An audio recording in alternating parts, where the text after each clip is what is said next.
యెహోవా యందు నమ్మిక ఉంచువానిని కృప ఆవరించుచున్నది.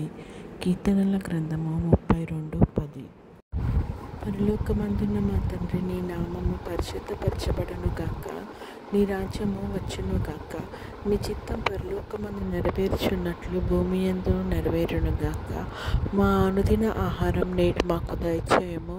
ఇతరులు మా ఎడల చేసిన అపరాధములను మేము క్షమించిన ప్రకారము మా అపరాధములను క్షమించుము. మమ్మల్ని శోధనలోకి తేక కీడు నుంచి తప్పించుము. ఎందుకనగా రాజ్యము, శక్తియు, మహిమ నిరంతరం నీవై ఉన్నాయి తండ్రి.